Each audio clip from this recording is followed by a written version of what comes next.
নির্জন মরুভূমির বালুরাশি যেন নিঃশব্দে সাক্ষ্য বহন করে প্রাচীন ইতিহাসের।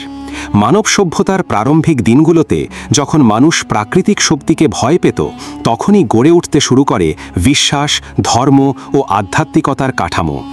এই সূচনালগ্নে যেসব ধর্ম মানবজাতির আদি বিশ্বাসকে আকার দিয়েছিল, তার মধ্যে অন্যতম হচ্ছে ইহুদি ধর্ম, যা তিনটি প্রধান একেশ্বরবাদী ধর্মের প্রাচীনতম ভিত্তি। হিস্ট্রি ডেসক্রাইবারের আজকের ভিডিওতে আমরা জানাব ইহুদি ধর্মের ইতিহাস সম্পর্কে। ইহুদি ধর্মের ইতিহাস শুরু হয় প্রায় 4000 বছর আগে। এই ধর্মের ভিত্তি গড়ে ওঠে পিতৃতান্ত্রিক সমাজের মাঝে এক ব্যতিক্রমী মানুষ, যার নাম ইব্রাহিম আলাইহিসসালাম, যিনি ইসলাম ধর্মেও মহান নবী হিসাবে সমাদৃত।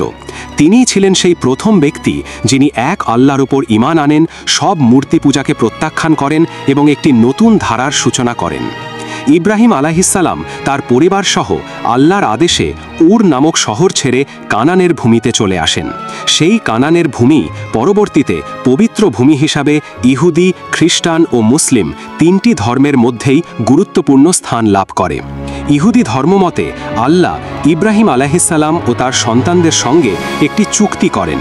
এই চুক্তি অনুযায়ী আল্লাহর একত্বে বিশ্বাসী এই পরিবার ও তাদের বংশধররা হবে নির্বাচিত জাতি, যাদের মাধ্যমে পৃথিবীতে ঈশ্বরের বার্তা ছড়িয়ে পড়বে। এই নির্বাচিত বংশধরের মধ্যে ইসহাক আলাইহিসসালাম এবং পরে তার পুত্র ইয়াকুব আলাইহিসসালাম অন্যতম। ইয়াকুব আলাইহিসসালামের অপর নাম ছিল ইসরাইল এবং তার 12 সন্তান থেকে গড়ে ওঠে 12টি গোত্র, যাদেরকেই ইসরায়েলি জাতি হিসাবে বিবেচনা করা হয়। এই ইসরায়েলি জাতির অভ্যুদয় থেকেই ইহুদি ধর্মের কাঠামো গড়ে উঠতে থাকে। ইহুদি ধর্মের প্রাথমিক ধারা ছিল মূলত নবী ও নেতৃবৃন্দের মাধ্যমে পরিচালিত, যারা তাদের জাতিকে আল্লাহর পথে চলার নির্দেশনা দিতেন। তখনও কোনো লিখিত ধর্মগ্রন্থ ছিল না, কিন্তু সময়ের পরিক্রমায় বিভিন্ন নবীর মাধ্যমে আল্লাহর বাণী লিপিবদ্ধ হতে থাকে, যা পরবর্তীতে একত্রিত হয়ে তানাখ নামে পরিচিত হয়। এই তানাখই ইহুদি ধর্মের প্রধান ধর্মগ্রন্থ, যার 3টি অংশ তোরা বা আইন, নেভিইম বা নবীদের কথা ও কেতুবিম বা লেখনী ইহুদি ধর্মের মৌলিক ভিত্তি। এই তোরা বা আইনসমূহ মুসা আলাইহিসসালামের মাধ্যমে জাতিকে দেওয়া হয়, যিনি ইহুদি ধর্মে সবচেয়ে গুরুত্বপূর্ণ নবী হিসাবে বিবেচিত। মুসা আলাইহিসসালামের হাত ধরেই ইহুদি জাতির জাতীয় পরিচয় সুসংগঠিত হয় এবং সিনাই পর্বতে প্রাপ্ত 10টি আদেশ বা 10 কমান্ডমেন্টস ইহুদি ধর্মীয় ও নৈতিক আইন ব্যবস্থার ভিত্তি করে তোলে। এই পর্যায়ে এসে ইহুদি ধর্ম কেবল একটি বিশ্বাস মাত্র ছিল না, বরং এটি পরিণত হয় একটি জাতিগত পরিচয় ও আইনি কাঠামো ভিত্তিক জীবন ব্যবস্থায়। এই ধর্ম শুধু ঈশ্বরের প্রতি বিশ্বাস নয়, বরং দৈনন্দিন জীবনে ন্যায়, শুদ্ধতা ও ঈমানদারিতার অনুশাসন হিসাবে গড়ে ওঠে। ইসরায়েলি জাতির ইতিহাসের এক গাঢ় বেদনাবিধুর অধ্যায় শুরু হয় যখন তারা মিশরে গিয়ে স্থায়ী হয়। প্রথম দিকে তারা ছিল সম্মানিত অতিথি। ইউসুফ আলাইহিসসালামের কারণে ফারাওয়ের দরবারে ইসরায়েলিরা সম্মান ও নিরাপত্তা পেয়েছিল। কিন্তু ইউসুফ আলাইহিসসালাম ইন্তেকাল করার পর এবং নতুন ফারাও শাসনে আসার পর অবস্থার পরিবর্তন ঘটে। নতুন ফারাওর চোখে এই ইসরায়েলিরা ছিল বিদেশি, বহিরাগত এক শক্তি, যাদের সংখ্যা বাড়ছে এবং যারা ভবিষ্যতে রাজ্য শক্তির জন্য হুমকি হয়ে উঠতে পারে। এই ভীতি জন্ম দেয় নিষ্ঠুর শাসনের। ফারাও আদেশ দেন ইসরায়েলিদের শিশুপুত্রদের হত্যা করা হবে এবং বাকি জাতিকে দাস দানিয়ে নির্মাণ শ্রমে নিযুক্ত করা হবে। তারা দিনের পর দিন পিরামিড, প্রাসাদ, অট্টালিকা নির্মাণে নিযুক্ত থাকলেও মানবিক মর্যাদা হারিয়ে ফেলেছিল। এই দুঃসহ দাসত্বের ভিতরেই জন্ম নেন এক মহামানব, মোসা আলাইহিসসালাম। জন্মের সময়েই তার জীবনে আশ্চর্য এক অধ্যায়ের সূচনা ঘটে। ফারাওয়ের আদেশ অনুযায়ী নবজাতক ইসরায়েলি ছেলেদের হত্যা করা হতো। মোসা আলাইহিসসালামের মা তাকে একটি ছোট বাক্সে রেখে নদীতে ভাসিয়ে দেন। আল্লাহর ইচ্ছায় সেই বাক্স গিয়ে পৌঁছায় ফারাওয়ের প্রাসাদে। সেখানে রাজকন্যা তাকে গ্রহণ করেন এবং নিজের পুত্র হিসেবে লালন পালন করতে থাকেন। যুবক মুসা আলাইহিসসালাম মিশরের রাজপ্রাসাদেই বড় হন, কিন্তু তার হৃদয় ছিল ইসরায়েলিদের জন্য দুঃখ ও সহানুভূতি। একদিন তিনি একজন মিশরীয় রক্ষকের হাতে এক হিব্রু দাসকে নির্যাতিত হতে দেখে প্রতিরোধ করেন এবং দুর্ঘটনাবশত সেই রক্ষক নিহত হয়ে যায়। এই ঘটনার পর মুসা আলাইহিসসালাম পালিয়ে যান মিশর থেকে এবং মাদিয়ান নামক অঞ্চলে আশ্রয় নেন। সেখানেই তার নবুয়তের সূচনা ঘটে। আল্লাহ তাআলা তাকে ডেকে নেন সিনাই পর্বতের আগুনময় ঝোপে এবং ঘোষণা করেন, তুমি হবে আমার রাসূল, তোমার মাধ্যমে আমি ইসরায়েলিদের দাসত্ব থেকে মুক্ত করব। মুসা আলাইহিসসালাম ফিরে আসেন মিশরে এবং ফারাওয়ের দরবারে গিয়ে দাবি করেন, ইসরায়েলীদের মুক্তি দাও, তাদের আমার সাথে যেতে দাও। কিন্তু অহংকারী ফারাও এ দাবিকে উপহাস করে। এরপর আল্লাহর পক্ষ থেকে আসে একের পর এক নিপীড়ন। মিশর জুড়ে প্লেগ, রক্তবন্যা, পোকামাকড়, আধার, মঙ্গা, ব্যাঙের উপদ্রব, মশার দংশন এবং অবশেষে প্রথম সন্তানদের মৃত্যু। এই সব নিপীড়নের পরও ফারাও অনড় থাকেন। অবশেষে ইসরায়েলিরা গোপনে মিশর ত্যাগ করে। ইতিহাসের বিখ্যাত এক্সোডাস বা গমন তখনই ঘটে। ফারাও তাদের ধাওয়া করে এবং লোহিত সাগরের তীরে এসে ঘেরাও করে ফেলে। তখন আল্লাহর কুদরতে মুসা আলাইহিসসালাম তার লাঠি দিয়ে সাগরে আঘাত করলে তা দ্বিখণ্ডিত হয়ে যায় এবং ইসরায়েলিরা পার হয়ে যায়। কিন্তু ফারাও ও তার বাহিনী যখন ঢোকে তখনই সাগর আবার মিলিত হয়ে যায় এবং পুরো বাহিনী ডুবে যায়। এই ঘটনার মাধ্যমে এক অলৌকিক মুক্তির সূচনা হয়। এরপর সিনাই পর্বতে মুসা আলাইহিসসালাম আল্লাহর পক্ষ থেকে তৌরাত লাভ করেন, যা ইহুদি ধর্মের আইন ব্যবস্থার ভিত্তি। এতে রয়েছে নৈতিকতা, ইবাদত, সামাজিক ব্যবস্থা এবং ঈশ্বরের সাথে মানুষ ও জাতির সম্পর্কের ব্যাখ্যা। এই সময়েই ইসরায়েলিরা প্রথমবারের মতো একটি ধর্মীয় সম্প্রদায়ে পরিণত হয়। তারা পাথরের ফলকে খোদাই করা আদেশ মানতে শুরু করে, নিজেদের জাতিগত পরিচয় খুঁজে পায় এবং আল্লাহর প্রতি আনুগত্যের পথ ধরে। কিন্তু এই আনুগত্য ছিল টেকসই নয়। তারা বারবার আল্লাহর আদেশ অমান্য করে, মূর্তি পূজায় ফিরে যায়, নবীদের হত্যা করে এবং অহংকারে অন্ধ হয়ে পড়ে। মুসা আলাইহিসসালাম বারবার সতর্ক করেন, কিন্তু তার জীবনের শেষ পর্যন্ত জাতিকে সঠিক পথে আনা ছিল এক বড় চ্যালেঞ্জ। ইহুদি জাতির ইতিহাসে সবচেয়ে করুণ অধ্যায়গুলোর একটি হল আল্লাহর দেওয়া নেয়ামত ও হিদায়েত প্রাপ্তির পরেও তারা যে বিপুল সংখ্যকবার সত্যের পথ থেকে বিচ্যুত হয়েছে। মুসা আলাইহিসসালামের নেতৃত্বে তারা মিশর থেকে মুক্তি পেয়েছিল, অলৌকিকভাবে সাগর পার হয়েছিল, মরুভূমিতে মান্না ও সালওয়া খেয়েছিল, সিনাই পর্বতে তাওরাত লাভ করেছিল। কিন্তু এত কিছুর পরও তারা বারবার অবাধ্যতা দেখিয়েছে।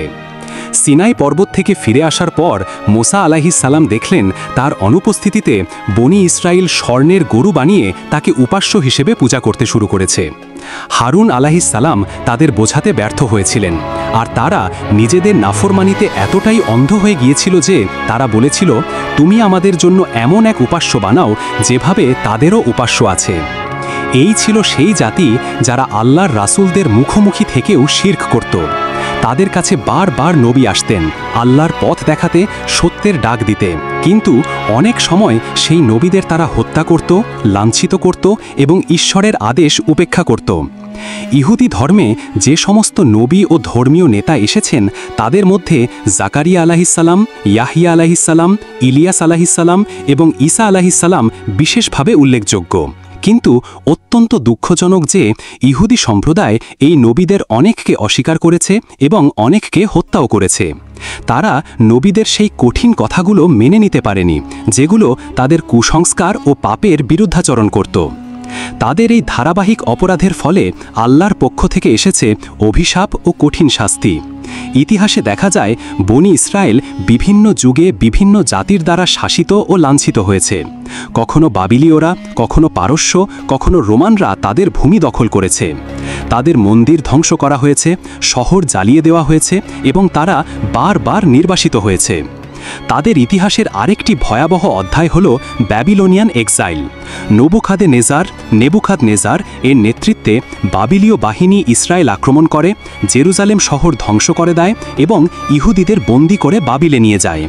এটি ছিল তাদের জন্য এক জাতীয় শাস্তি, তাদের অবাধ্যতার, নবী হত্যার এবং আল্লাহর অনুগ্রহ অবজ্ঞার ফল। ইহুদি ধর্মের মধ্যে তখন ধর্মগুরু বা রাব্বিদের প্রভাব বাড়তে থাকে।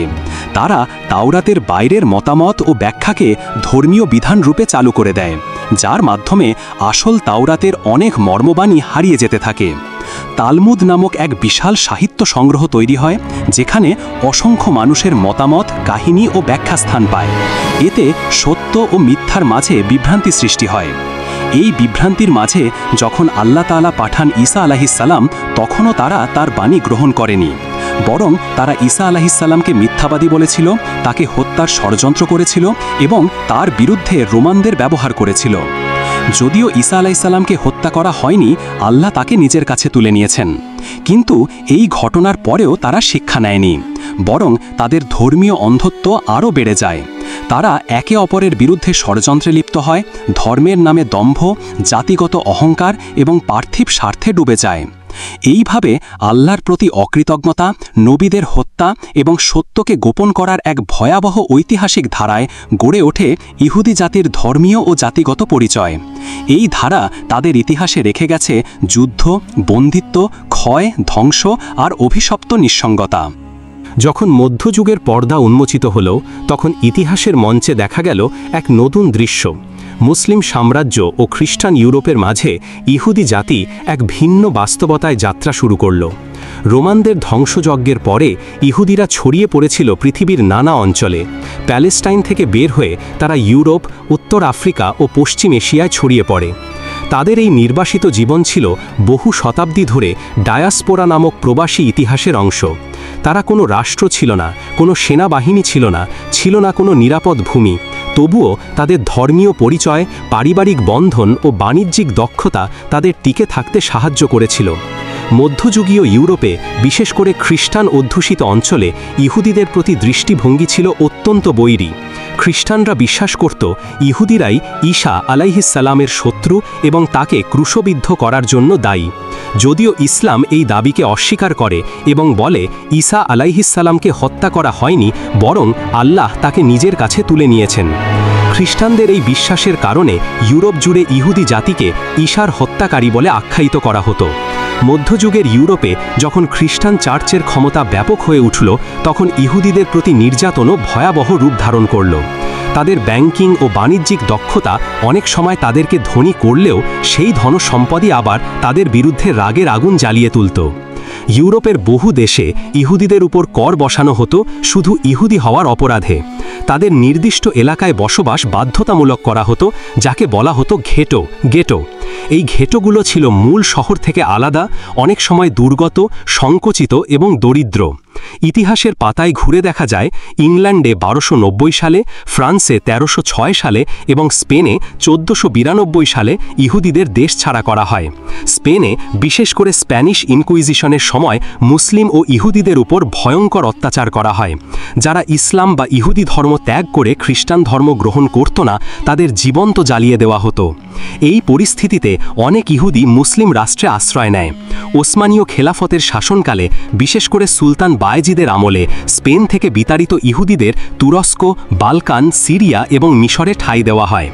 মুসলিমরা তখনও ইহুদিদের ওপর রাষ্ট্রীয় অত্যাচার করেনি, বরং তাদের আহলুল কিতাব হিসাবে স্বীকৃতি দিয়েছে এবং নিরাপত্তা দিয়েছে। ইহুদিরা এ সময়ে বাণিজ্য, ঋণদান ও কারিগরি দক্ষতার মাধ্যমে ইউরোপের ব্যাংকিং ও অর্থনীতিতে গুরুত্বপূর্ণ ভূমিকা রাখতে শুরু করে। রথচাইল্ড পরিবারের মতো ইহুদি ব্যাংকারদের উত্থান হয়, যারা পরবর্তীতে বিশ্ব রাজনীতিতে বড় ভূমিকা রাখতে শুরু করে। তবে এখানেই শেষ নয়। 1800 সালের দিকে ইউরোপে জাতীয়তাবাদী চেতনার উত্থান, শিল্প বিপ্লব এবং পুঁজিবাদের বিস্তার নতুন রাজনৈতিক দিগন্ত উন্মোচন করে। আর এই পরিবর্তনের মধ্যে ইহুদিরা তাদের আলাদা জাতীয় রাষ্ট্রের দাবি তুলতে শুরু করে, যার সূচনা হয় জিওনিস্ট আন্দোলনের মাধ্যমে। ইতিহাস যখন 19 শতকের শেষ প্রান্তে এসে দাঁড়ায়, তখন বিশ্বজুড়ে নানা পরিবর্তনের বাতাস বইছিল। ইউরোপে জাতীয়তাবাদের আগুন ছড়িয়ে পড়ছে, ঔপনিবেশিক শক্তিগুলো বিশ্ব মানচিত্রের উপর ভাগ বাটোয়ারা করছে এবং এক নতুন রাজনৈতিক মতবাদ মাথা তোলে, জিওনিজম। এই জিওনিজম, যা ইহুদি জাতীয়তাবাদের রূপ, ছিল মূলত একটি রাজনৈতিক আন্দোলন। এর পেছনে কাজ করছিল ইহুদি জাতির দীর্ঘদিনের স্বপ্ন, নিজেদের একটি স্বাধীন রাষ্ট্র।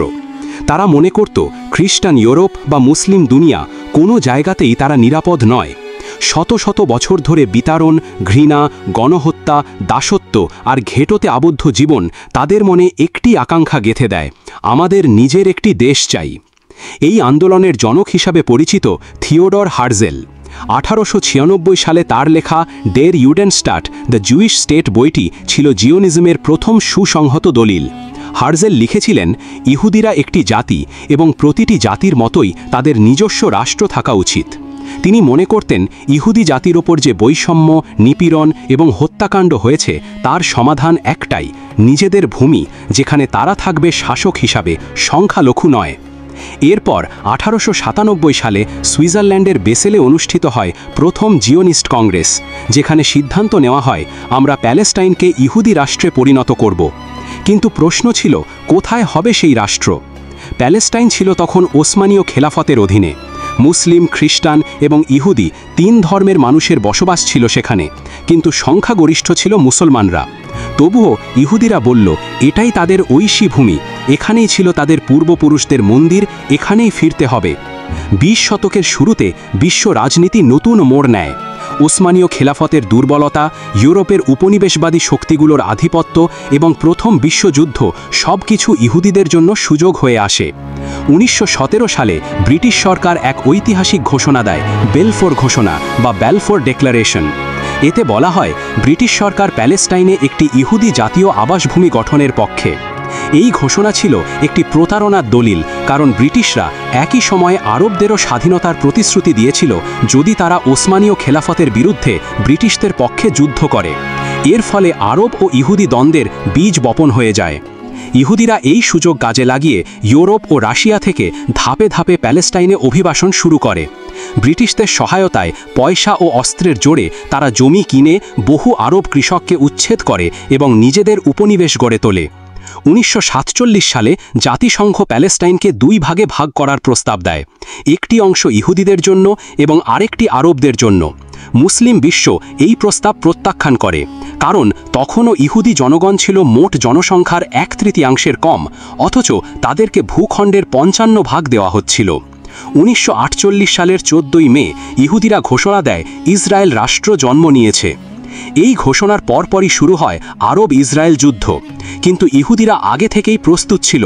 তাদের ছিল আধুনিক অস্ত্র, পশ্চিমা শক্তির সমর্থন এবং ব্যাপক বৈদেশিক মদদ। এর বিপরীতে আরব রাষ্ট্রগুলো ছিল বিভক্ত, দুর্বল ও নেতৃত্বহীন। এই যুদ্ধের ফল ছিল হৃদয় বিদারক। প্রায় 8 লাখ প্যালেস্টিনি মুসলমান তাদের ঘরবাড়ি, জমি, পরিবার হারিয়ে উদ্বাস্তু হয়ে যায়। এই দুঃখজনক অধ্যায় ইতিহাসে পরিচিত নাকবা নামে, যার অর্থ মহাবিপর্যয়। এরপর থেকে শুরু হয় এক দীর্ঘ রক্তাদ্ধ অধ্যায়। ইসরায়েল তার দখল আরও বাড়ায়, পশ্চিম তীর, গাজা, জেরুজালেম সব দখল করে নেয়। একদিকে কূটনীতি, অন্যদিকে হত্যা, নির্যাতন, দমনপীড়ন। ইহুদি রাষ্ট্র প্রতিষ্ঠার জন্য তারা যে কোনো পথ অবলম্বন করেছে। আজকের দিনে দাঁড়িয়ে আধুনিক ইসরায়েল একটি সামরিক ও প্রযুক্তি পরাশক্তি, কিন্তু এই শক্তির পেছনে আছে হাজারো বছরের ইতিহাস, যা শুধু ধর্মীয় নয়, রাজনৈতিক, কূটনৈতিক, অর্থনৈতিক এবং রক্তাদ্ধ অধ্যায়ে পূর্ণ।